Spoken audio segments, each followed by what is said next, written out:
A very good morning to all the students. Once again, we are coming to introduce a new topic of class 12th accountancy. As you know very well, in the last video, we discussed the practical questions and important questions related to the cash flow statement, the important adjustment related to the cash flow statement, as well as the questions related to the accounting ratio.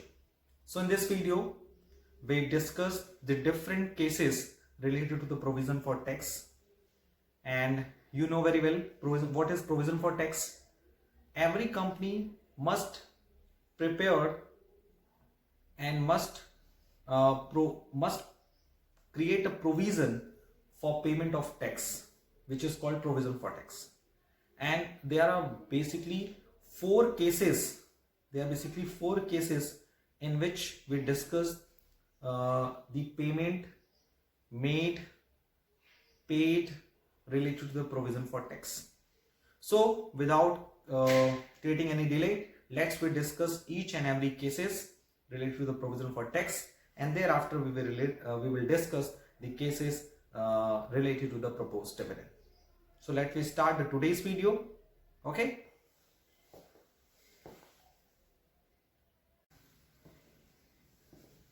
Okay, so let's move to the next type of the question, that is in questions related to the provision for tax. So provision for tax एक तरह से ये adjustment है, adjustment in cash flow statement. तो ये adjustment number आप कह लो number 1 है प्रोविजन फॉर टैक्स, क्योंकि मोस्टली एग्जामिनेशन में प्रोविजन फॉर टैक्स से रिलेटेड चीजें पूछी जाती हैं. सो अगर हम कैश फ्लो स्टेटमेंट में एडजस्टमेंट्स की बात करें, तो सबसे पॉपुलर एडजस्टमेंट है that is in provision for tax. And इसमें कितने तरह के केसेस के क्वेश्चन आ सकते हैं. तो केस 1, मैं 1 बाय 1 सारे केसेस डिस्कस करूंगा. Case 1, when tax is given, when tax is given in the balance sheet, यानी सिर्फ टैक्स जो है वो बैलेंस शीट में गिवन है. जैसे फॉर एग्जांपल अगर मैं आपको एक इंफॉर्मेशन दूं related to the balance sheet, और बैलेंस शीट में क्लियरली लिखा है प्रीवियस ईयर और current year. Previous year is 2018, current year is 2019. It is very clear. And balance sheet पे लिखा है provision for taxation 1,50,000 and 1,80,000.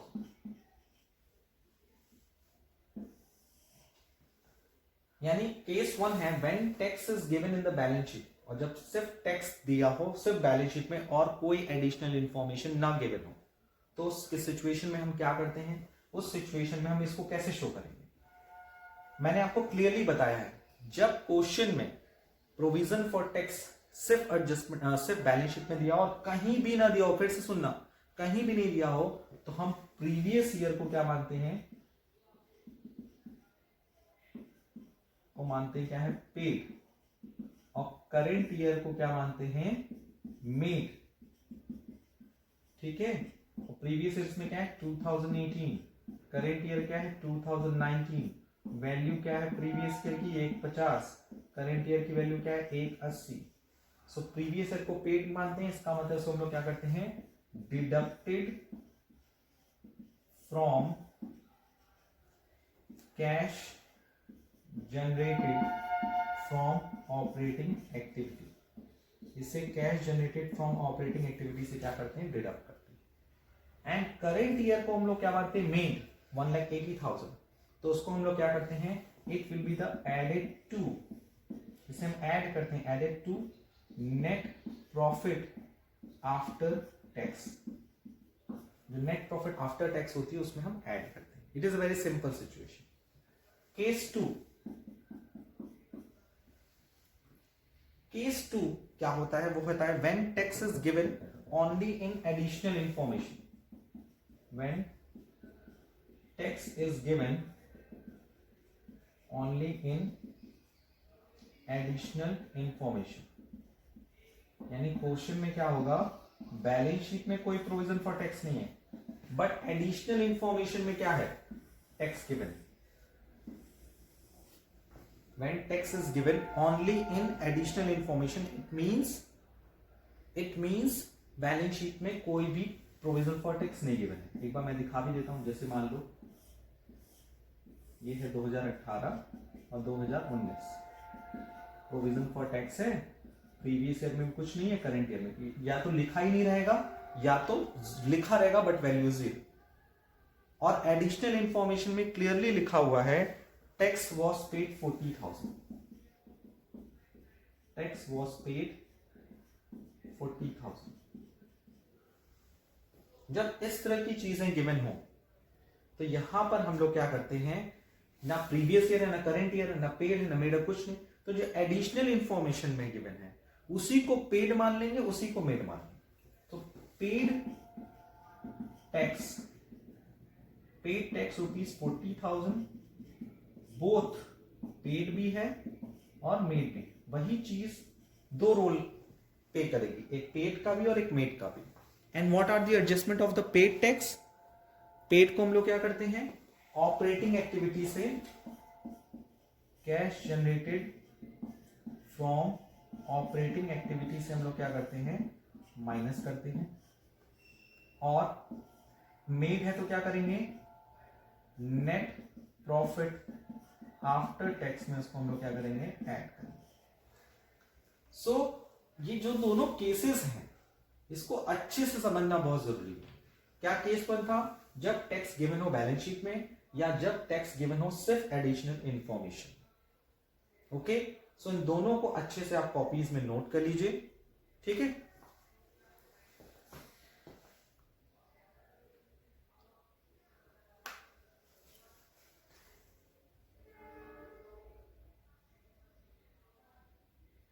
So I hope today we cleared all the things and all the questions very easy. आज के लिए इतना ही। Thank you, thanks a lot and take care.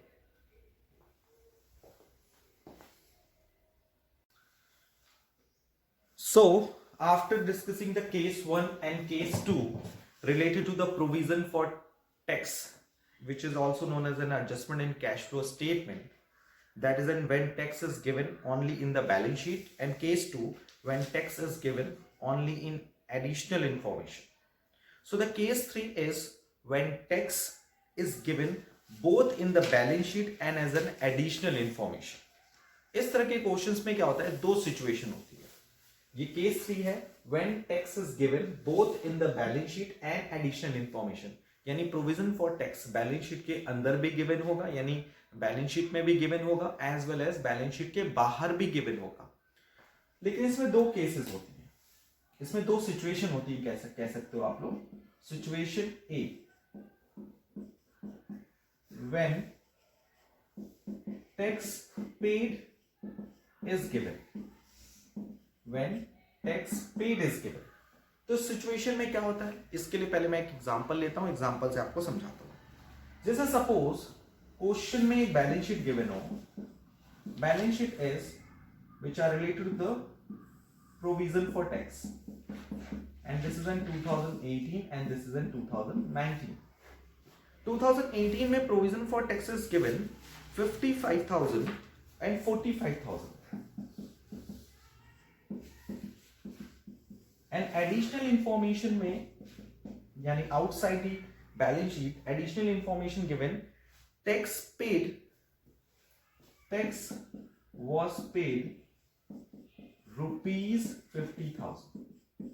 अब इस situation में, ये सिचुएशन ये है, यानी जब बैलेंस शीट के अंदर प्रोविजन फॉर टैक्स गिवन हो और बैलेंस शीट के बाहर एक एडजस्टमेंट इफेक्ट में क्या दिया हो, टैक्स पेड, तो इस सिचुएशन में हमें क्या निकालना पड़ता है, टैक्स मेड। क्या निकालना पड़ता है, tax made. And for the calculation of the tax made और tax paid we follow the certain format of the provision for tax. तो उस फॉर्मेट को पहले देखिए आप तो ध्यान से, ये फॉर्मेट ऑलरेडी मैंने क्लास में भी डिस्कस किया है। Suppose this is an provision for tax account, okay, provision for tax is a liability, so उसका ओपनिंग क्रेडिट होता है और क्लोजिंग जो होता है वो डेबिट होता है। सो ये ओपनिंग बैलेंस हो गया, क्लोजिंग बैलेंस हो गया, जो ऑलरेडी क्वेश्चन में गिवन होता है। जो भी हम टैक्स मेड करते हैं उसे हम क्रेडिट साइड में मेड करते हैं स्टेटमेंट ऑफ पीएल के हेल्प से, ये मेड है। और जो हम पे करते हैं उसे हम प्रोविजन फॉर टैक्स के डेबिट साइड में दिखाते हैं बैंक से, यानी टू पे।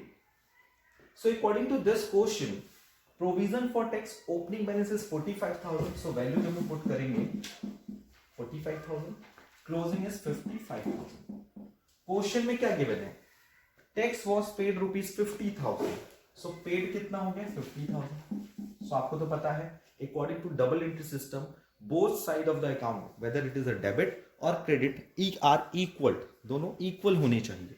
तो इक्वल होने के लिए क्या करेंगे, 50,000 प्लस 55,000 इक्वल्स टू द 1,05,000। इधर भी कितना आना चाहिए 1,05,000।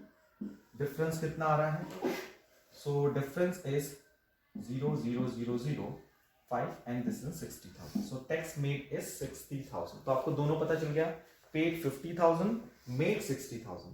तो इफेक्ट क्या पड़ेगा इसका, इफेक्ट पड़ेगा सिचुएशन 1 का, first tax paid made rupees, tax made कितना है 60,000, added to net profit after tax.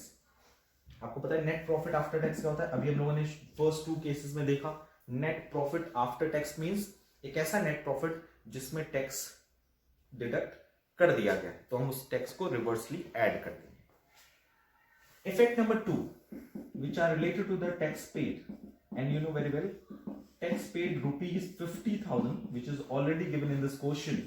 60,000 तो हमने कैलकुलेट किया, बट 50,000 ऑलरेडी क्वेश्चन में गिवन था, जिसे हम क्या करते हैं, डिडक्ट करते हैं, deducted from cash generated from operating activities, उसे हम cash generated from operating activity से क्या करते हैं, डिडक्ट करते हैं। So this will be a first situation of the case 3 when tax is given in balance sheet as well as in the additional information. Now let's move to the situation 2.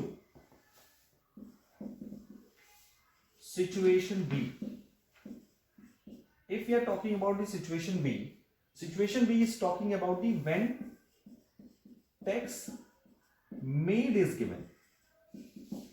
अगर tax made given होता तो क्या होता, तो मुझे क्या करना है, सिंपल सा एक और एग्जांपल लेते हैं, थोड़ा सा चेंज करके लेते हैं ताकि आपको थोड़ा सा ट्रबल ना हो, ठीक है। तो मैं इसको रफ कर देता हूं,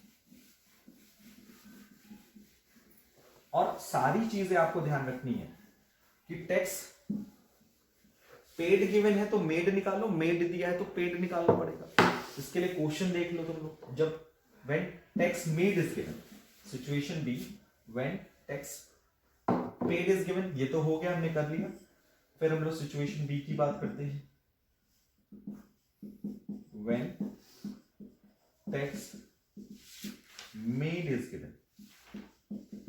कहां दिया रहेगा tax made, outside the balance sheet. Suppose एक क्वेश्चन लेते हैं, बैलेंस शीट बना हुआ है जिसमें प्रीवियसली और करंट ईयर की इंफॉर्मेशन है, 2019 एंड 2020। प्रोविजन फॉर टैक्स दिया है 1,50,000, 1,60,000, और नीचे क्वेश्चन में क्लियरली लिखा है tax made during the year. इस ईयर हमने टैक्स पे किया रुपीज, कितना टैक्स पे किया 1,40,000, ठीक। तो टैक्स मेड तो गिवन है, टैक्स मेड हम लोग क्या करते हैं, क्लियरली इसे हम नेट प्रॉफिट आफ्टर टैक्स में ऐड करते हैं, बट टैक्स पेड भी तो निकालना पड़ेगा। इस सिचुएशन में हमें टैक्स पेड तो पता नहीं, तो टैक्स पेड कैलकुलेट करने के लिए अभी जस्ट हमने आपको क्या बताया था, sir we have to prepare the provision for tax account. So opening balance credit side में, क्लोजिंग बैलेंस डेबिट साइड में। Opening balance is 1,50,000, closing balance is 1,60,000। Tax made दिया है, so it will be shown as an statement of PL 1,40,000, it is an 2,90,000। इधर भी कितना आना चाहिए 2,90,000। कितना डिफरेंस आ रहा है 130, ये हो गया 2 बैक। सो टैक्स पेड कितना आया 130, टैक्स मेड आपका कितना था 140 और टैक्स पेड कितना आया आपका 130. सो इफेक्ट वैसे ही पड़ेगा जैसे भी पड़ा था, but values will be change. Effect number 1, जो आपने टैक्स मेड किया, टैक्स मेड कितना रुपए था ₹1,40,000. इसको क्या करेंगे हम लोग, ऐड करेंगे, added to net profit after tax,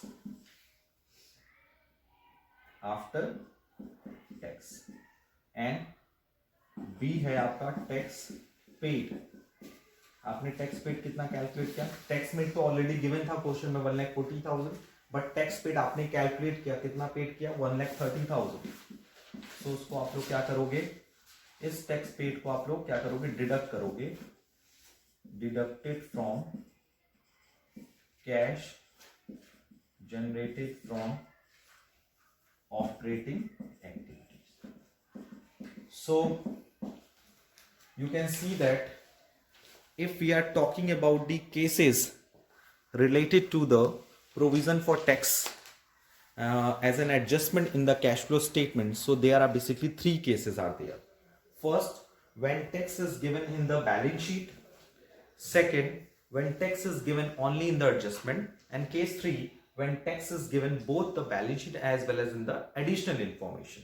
Or case 3 में there are two situations. When tax paid is given, number two is when tax made is given. So tax paid is given, so we have to calculate the tax made, and when tax made is given, so we have to calculate the tax paid. And totally the totally calculation is depend on this account. Provision for tax account हम बनाते हैं, और provision for tax account की help से ही हम लोग क्या करते हैं, बेसिकली टैक्स मेड या टैक्स पेड कैलकुलेट करते हैं.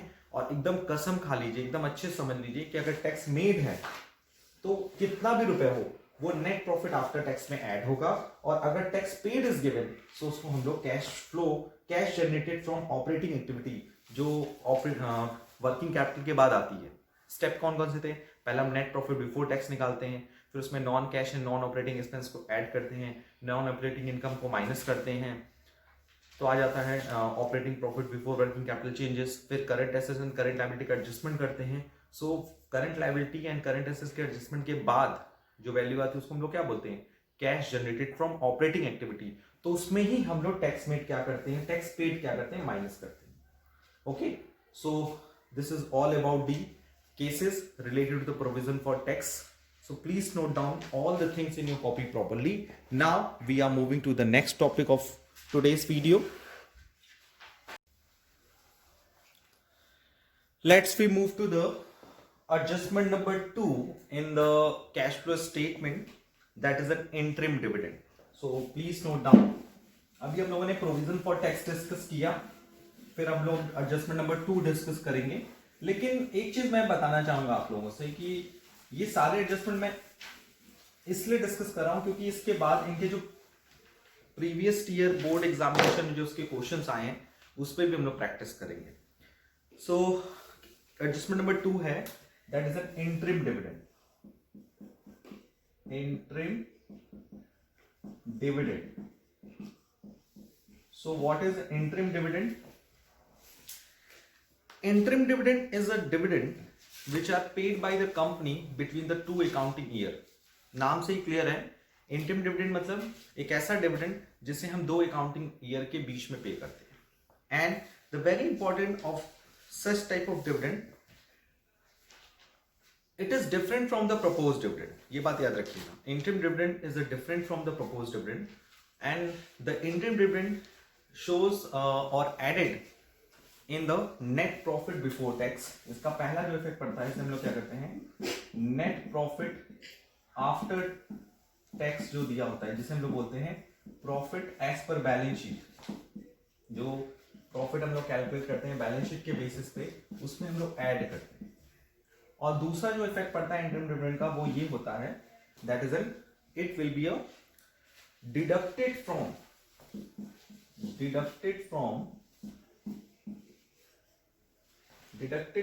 profit deducted from cash flow from financing activity, इसे फाइनेंसिंग एक्टिविटी में हम लोग क्या करते हैं, माइनस करते हैं।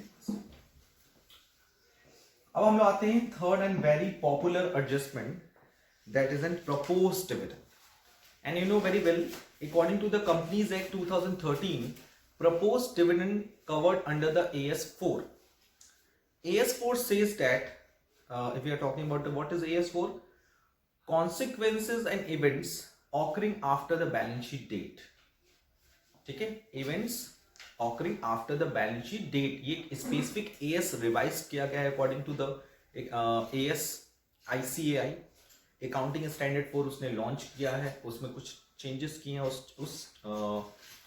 उस एएस का नाम है events occurring after the balance sheet date. So adjustment number 3 is proposed dividend. So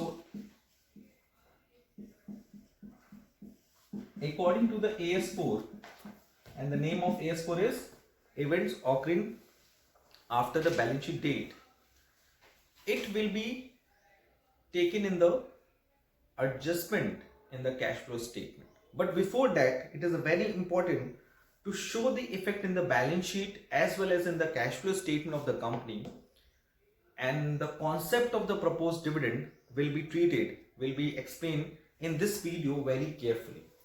So I requested to all the students, kindly listen carefully what are the adjustment of the proposed dividend. So proposed dividend is paid to the shareholder after it being approved by them in annual general meeting. यानी proposed dividend हम तब पे करते हैं share holder को जब meeting में, annual general meeting में इसका सैंक्शन हो जाता है, इसे प्रपोज कर लिया जाता है। सो annual general meeting is held after the end of the financial year, यानी एनुअल जनरल मीटिंग कब होती है, ईयर के बाद। सो as per the AS4 revised,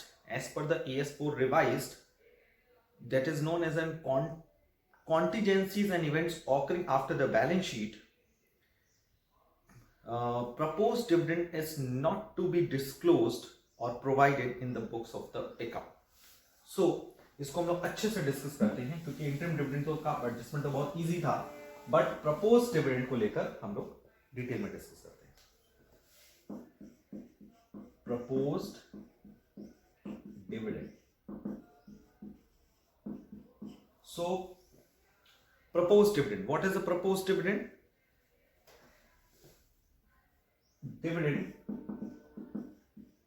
which are proposed in annual general meeting, that is an AGM. Okay, यानी proposed dividend क्या होता है? The dividend which are proposed in annual general meeting, which held after the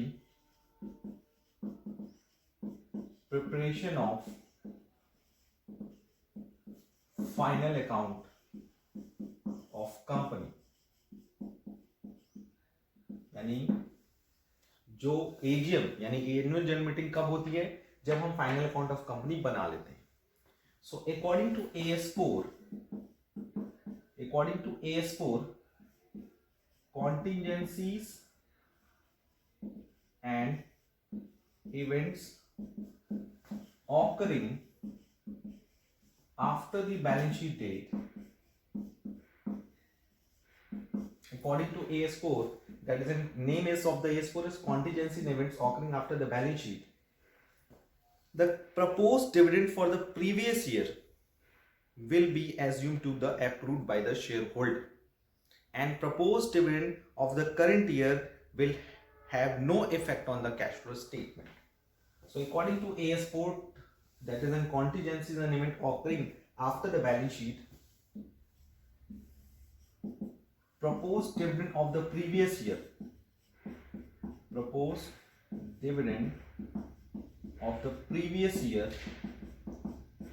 will be taken into the consideration, but proposed dividend of the current year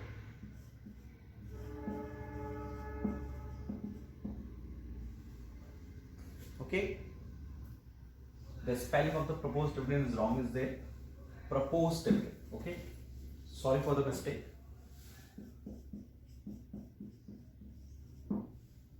Proposed dividend.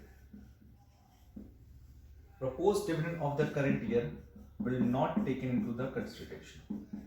Not taken into consideration. यानी जो propose dividend previous year से related होता है उससे ही हम सिर्फ क्या करते हैं, अपने बुक्स अकाउंट में शो करते हैं. So propose dividend of the previous year, चाहे वो कितना भी अमाउंट हो, उसी का दो इफेक्ट पड़ता है. The first effect, it will be the added to the net profit as per balance sheet. Second, it will be deducted from cash flow from financing activities. Okay, so this is an accounting treatment of the proposed dividend. Let's we take the one example to create a better understanding regarding the proposed dividend, and this question is asked in the last year examination conducted by the CBSE for class 12th accountancy. And the question is, if in the balance sheet is given the information of the surplus is also known as the statement of the profit and loss account balance, and the 2 years information is given, 2019 and 2020. In the 2019 the value is 4,50,000 and current year value will be of 10 lakh. Okay, this is in surplus, and the additional information is given related to the proposed dividend is the contingent liability. Contingent liability, that is a proposed dividend, because you know very well, according to Companies Act 2013, proposed dividend will be taken as a contingent liability. So proposed dividend will be taken outside the balance sheet as a contingent liability, and the value is proposed dividend for the previous year.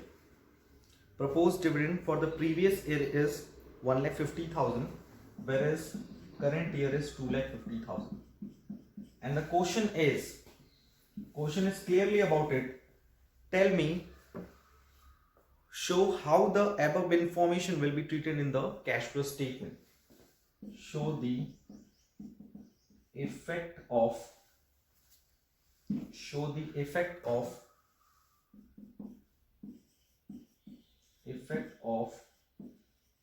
above information on cash flow statement. So आपको ये जो above information है इसे cash flow statement में इसका effect बताना है. सो जब हम कैश फ्लो स्टेटमेंट बनाते हैं, so you know very well, सबसे पहला इसका इफेक्ट पड़ेगा ऑपरेटिंग एक्टिविटी में. सबसे पहले हम लोग क्या बनाते हैं, cash flow from operating activity में इसका इफेक्ट पड़ेगा. जब हम cash flow from operating activity निकालते हैं, तो उसमें आपको पता है हम लोग क्या निकालते हैं, नेट प्रॉफिट बिफोर टैक्स. ठीक, ये कैलकुलेट करने के लिए सबसे पहले हमें क्या चाहिए होता है, net profit during the year. So previous year की profit 4,50,000 and the current year profit is 10 lakh. सबसे पहले हम लोग क्या लिखते हैं, profit during the year, and the profit for the during the year is 5,50,000.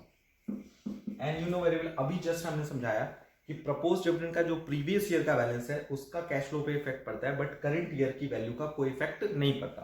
So previous year का जो प्रपोज डिविडेंड है वो हम यहाँ क्या कर देंगे, ऐड कर देंगे. proposed dividend for the previous year will be 1,50,000. So profit before हो जाएगा 7 लाख. इन्वेस्टिंग एक्टिविटी का प्रपोज डिविडेंड और सरप्लस का कोई इफेक्ट नहीं पड़ता, बट जब हम फाइनेंसिंग एक्टिविटी बनाते हैं, कौन सी activity, that is in financing activities, cash flow from the financing activity, तो जो प्रपोज डिविडेंड है प्रीवियस ईयर का उसे हम पेड मानते हैं. प्रपोज्ड